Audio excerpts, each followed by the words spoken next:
here at the historic General Hathorn House in Warwick, New York. And this is part of Founders Day 2020. And we're having a virtual event today.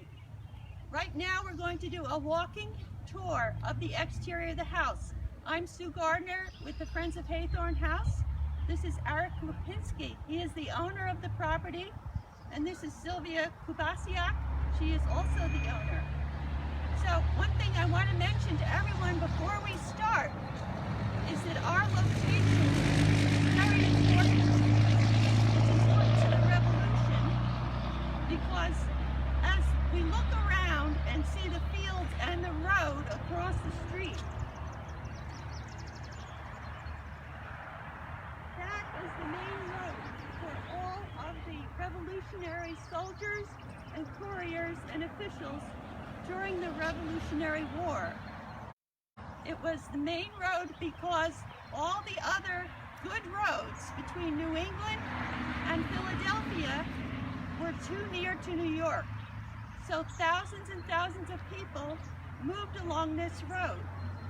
The small section of road that this house stands on at 21 Hathorn Road is the last remaining section of that historic road that has not been straightened and widened for modern vehicles. General Hathorn was the leader of the local militia. During the war, he was a colonel, and this was the 4th Orange County Militia's home. So all of the activity of defending this whole area happened here at this house. And when we first became aware of how important this house was in terrible shape. And our friends Arek and Sylwia drove by one day, and would you like to share a little bit about the story of how you came to own the property? Yeah, that was like by accident. We saw the sign that's for sale. I really loved the house. I brought my family here, and Arek fell in love right away also. So that's when it started. And how long ago was that? We purchased in September 2016. So 2016. 4 years ago. 4 years ago. So it has taken you 4 years to get to this point of the house being mostly restored. Well, not exactly, because 4 years took us to finish all these 3 buildings. This one, I will say, at least 24 months. Okay. Yeah, much work. The porch that you see that's so beautiful there was very close to falling down, and that's been completely restored.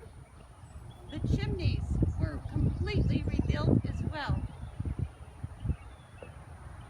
So as you face the house, and I'm going to move a little bit to the side here, you can see on the left-hand side of the house, the stone portion is the original part of the house.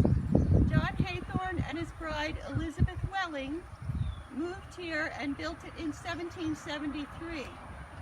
On the right-hand side of the building is a wooden addition. While they lived here, there was a 1-story addition on that end that housed the kitchen, and there is a massive chimney that goes from the basement up. So when you face the house, originally it would not have had the full-length porch. That's an addition that was done by the Sanford family. The Hathorns owned the house for about 100 years, and then the Sanfords owned the house for about 100 years. And then the Raynors owned the house for a long time as well, and now Sylwia and Arek have it. So we're very grateful that you have been able to help us save this house. So we're going to start walking around, and if you look across the street, you will see another large structure. That is called the Chateau Hathorn. In Revolutionary days, that was a small farmhouse, and John Hathorn's daughter married a member of the Burke family, and that small farmhouse is enclosed in that arts and crafts structure there. So the grandchildren of the Hathorns grew up across the street as well. So let's go around the house a little bit.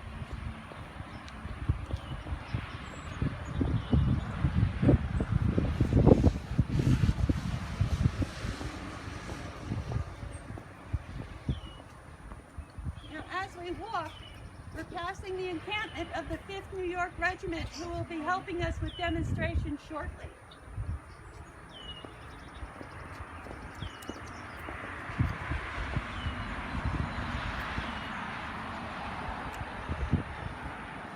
So at this end of the house, if you would pan and look up the road, so we're going to look up that way, and you can see that at the other portion of the road there is another house.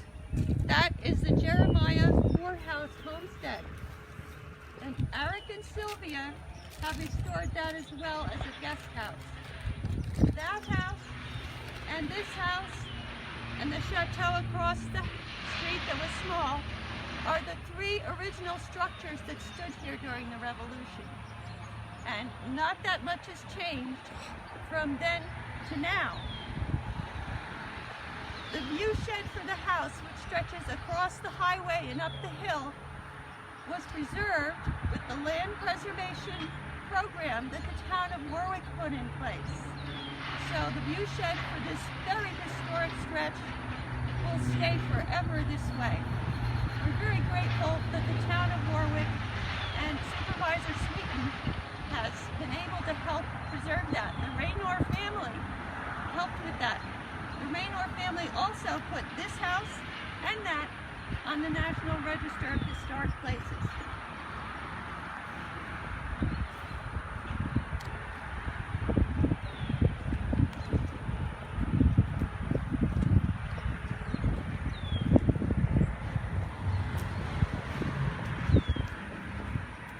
Okay, so now we're at the south gable of the house. And if you look up, you will see, it's in the shade, but hopefully you can see there are initials in that gable worked in red brick.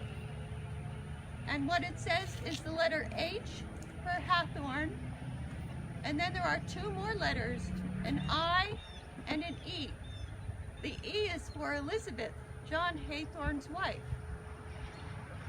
And a lot of people wonder how come John is not there. But he is. John is showing off that he is an educated man because Latin does not have a J. So he uses the character I instead. So you can see that the pointing on the original stone was redone by Arek and Sylwia.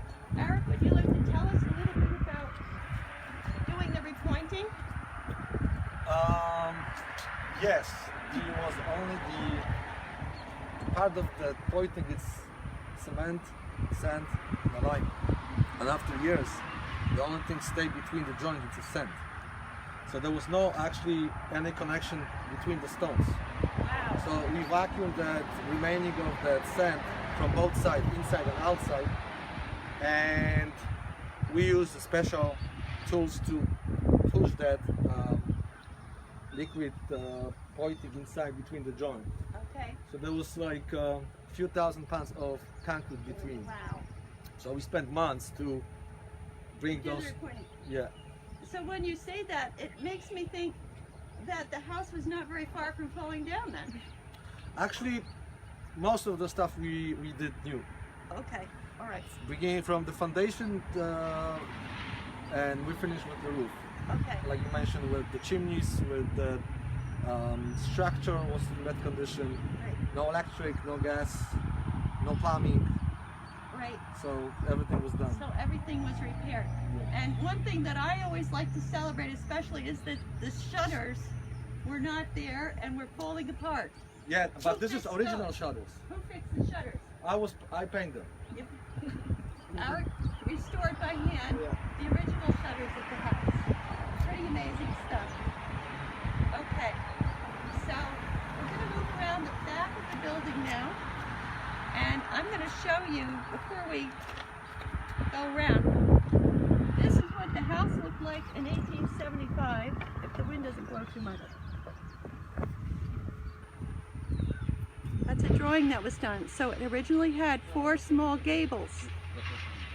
It has 1 long gable now. And the person that did the design for that gable was E.G.W. Dietrich. He was a noted architect of the arts and crafts movement.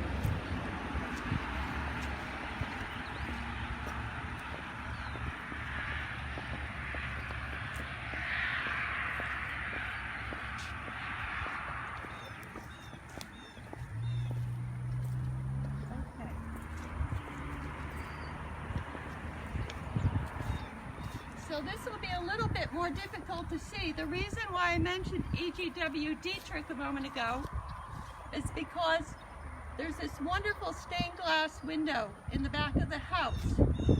So he apparently also was part of his design, and he was trying to accommodate the arts and crafts movement. That is not the way the house appeared originally. The Sanford family tells us that when they got possession of the house in the mid-1800s, there were 4 small rectangular holes in the wall there, and they were gun ports for defense of the house. There are a few other homes in the Hudson Valley that still have gun ports. But on the inside, there's a long bench and is kind of an angle nook. So E.G.W. Dietrich was trying to marry the original architecture and the architecture that the Sanfords liked, which was the arts and crafts architecture. So, as you face this portion of the house, this massive addition that you barely notice from the front, this was done by the Sanford family. They needed much more space for all of their daughters, so they enlarged the house substantially. How many bedrooms are there upstairs? Or how many was? How many when you 5. There were 5 bedrooms upstairs. Yeah, so they had enlarged it tremendously. Now this window also, these are the original 2 back bedrooms on the inside of there. And we are told that the Hathorns, who had 11 children, every single one of their children was born in one of those 2 bedrooms. So that would have been a place they would have made sure that if they were under attack, that was the safest place. In the front of the house, there was one long room that we know was used as an inn, because we have diaries of signers of the Declaration who say that they were entertained here. Okay, so we're almost done with our tour. I just want to point out, what is this now? Well, this is a guest house, and our guests can stay here as long as they want, or just for one night. It used to be a carriage house, and it looks originally like it used to look. So that's a board and batten carriage house that the Sanfords built, and it's been renovated also for use as a guest house now. And that was very close to falling down. What happened when you tried to go down into the ground to stabilize the building? There was the river below the building. There was an underground stream. Yep. So what we did, we digging outside of the house, and we moved the stream the other ways. So right now the basement is dry, and the stream is somewhere here. That was a major accomplishment. The basement is dry and the structure is safe.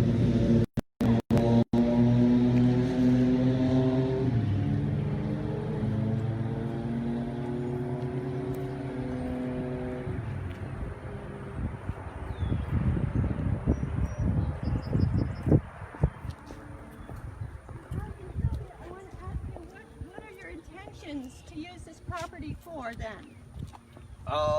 It's very difficult to give this answer with COVID-19, but the previous idea was to have a restaurant, and when this is over, we're gonna get to that point. Okay. But from what we see right now, it's not gonna happen this season, probably springtime next year, but we have to see what is the situation. One of the very many projects that's on hold because we have a special health emergency here in the United States now.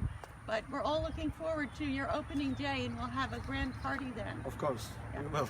Now, in back of us across these fields, this is also part of the Hathorn farm. You can barely see through the trees that there is a cemetery on the other side of this property. John and Elizabeth Hathorn and several other family members are buried over in the Warwick Cemetery, and they actually, when the leaves aren't on the trees, their graves overlook the original property.